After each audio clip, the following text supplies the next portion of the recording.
ಏನೋ ಮತ್ತು ನೀವು ಅದನ್ನು ಸ್ಟಡಿ ಮಾಡಬೇಕಲ್ಲ. ಅದರಲ್ಲಿ ಸುಮಾರು 50-60 ಕೇಸ್ ಇದೆ.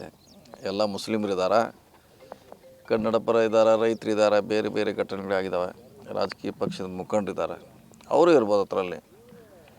ಯಾವಾಗಲೂ ಈ ಥರ ಮಾಡಿದಾಗ ಅದನ್ನೊಂದು ಹೇಳಿಬಿಡ್ತಾರೆ ಅವರು. ಮುಸ್ಲಿಂ ಪಾಕಿಸ್ತಾನ ಅಂದರೆ ಜನ ನೇರವಾಗಿ ಅಟ್ರಾಕ್ಟ್ ಆಗ್ತಾರೆ. ಹೀಗಾಗಿ ಅದು ಸ್ಟ್ಯಾಂಡರ್ಡು ಅಲಿಗೇಷನ್ ಅವ್ರದ್ದು.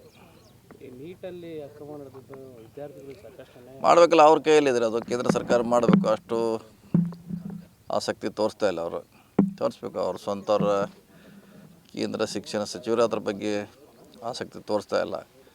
ಯಾವುದೇ ಮೀಡಿಯಾ ಮುಂದೆ ಬಂದು ಏನಾಗಿದೆ ಅಂತ ಹೇಳ್ತಾ ಇಲ್ಲ. ಸೊ ಅವ್ರ ಬೇಜವಾಬ್ದಾರಿ ಅದು ಕಾಣ್ತದೆ ಇದರಲ್ಲಿ. ಶಾಲೆಗಳಲ್ಲೂ ಕೂಡ ಕೇಸರಿ ಅಭಿಯಾನಕ್ಕೆ BJP ಅವರು ಮುಂದಾಗಿದ್ದಾರೆ. ಮಾಡ್ತಾರೆ, ಈಗೇನು ಮಾಡ್ತಿಲ್ಲ. ನಾವು ಚಿಕ್ಕವರಿದ್ದಿಂದ ಮಾಡ್ತಾರೆ ಅವರು.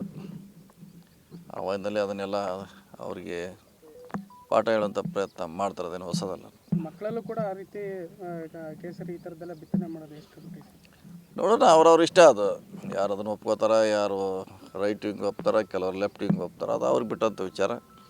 ನಮ್ಮ ಐಡಿಯಾಲಜಿ ನಾವು ಹೇಳ್ಬೇಕಾಗ್ತದೆ ಅಷ್ಟೇ. 28ರವರೆಗೂ CM ಸ್ಥಾನದ ಬಗ್ಗೆ ಮಾತಾಡೋಣ ಅಂತ ಹೇಳಿ ಸರ್. ಈಗ DCM ರೇಸಲ್ಲಿ ನೀವು ಕೂಡ ಇದ್ದೀರಾ ಅಂತ ಕೇಳ್ಬರ್ತೀವಿ. ಇಲ್ಲ, ಯಾವುದೇ ಇನ್ನೂ ಚರ್ಚೆ ಆಗಬೇಕು. ಡೆಲ್ಲಿಯಲ್ಲಿ ಏನಾಗ್ತದೆ ಗೊತ್ತಿಲ್ಲ, ಕಾದು ನೋಡೋಣ. ತುಮಕೂರು ಮಾತಾಡ್ತಾರೆ, ಕಾರ್ಯಕರ್ತರಿಗೆ ಜವಾಬ್ದಾರಿ ಕೊಡಬೇಕು, ಅದು ಕೊಡಲೇಬೇಕು. ಹೇಳಿದ್ದೀವಿ, ಮುಂಚೆನೂ ಕೂಡ ಹೇಳಿದ್ದೀವಿ, ನಿನ್ನೆ ಹೇಳಿದ್ದೀವಿ, ನಾಳೆ ಕೂಡ ಹೇಳ್ತೀವಿ. ಅದೇನು ಪ್ರಶ್ನೆ ಇಲ್ಲ. ಯಾಕಂದರೆ ಕಾರ್ಯಕರ್ತರು ನಮಗೆ ಬೆನ್ನೆಲುಬು, ಅವರೇ ನಮಗೆ ಶಕ್ತಿ. ಅವ್ರು ನಾವು ನೆಗ್ಲೆಕ್ಟ್ ಮಾಡಿದ್ರೆ ನಮಗೆ ಕಷ್ಟ ಆಗುತ್ತೆ. ಅದೇನು ನಮ್ಗೆ ಗೊತ್ತಿಲ್ಲ, ಎಷ್ಟು ಜನ ಚೇಂಜ್ ಮಾಡ್ತಾರೆ. ಅದೆಲ್ಲ ವಿಸ್ತರಣೆ ಸಮಯ ಬಂದಾಗ ಯಾರಿಗೆ ಮಾಡಬೇಕು, ಯಾರಿಗೆ ಬಿಡಬೇಕು, ನಮ್ಮ ಹೈಕಮಾಂಡ್ ಅದ್ರ ಬಗ್ಗೆ ಸರಿಯಾದ ತೀರ್ಮಾನ ಮಾಡ್ತಾರೆ. ಈಗ ರಾಜ್ಯಸಭಾದ ಆಕಾಂಕ್ಷಿಗಳು ಗೊತ್ತಿಲ್ಲ ಯಾರಿದ್ದಾರೆ. ಅದು ಯಾರು ಅರ್ಜಿ ಹಾಕ್ತಾರೆ ಇನ್ನೂ ಹಾಕಬೇಕಾಗಿದೆ, ಕೇಳಬೇಕಾಗ್ತದೆ. ನಾವು ಸ್ಪರ್ಧೆ ಮಾಡ್ತೀವಿ ಅಂತ ಆವಾಗ ಗೊತ್ತಾಗುತ್ತೆ ಯಾರು ಇದ್ದಾರೆ, ಅದರಲ್ಲಿ ಸಮರ್ಥರು ಯಾರು ಅಂತ ಗೊತ್ತಾಗುತ್ತೆ. ಓಕೆ, ನಮಸ್ತೆ.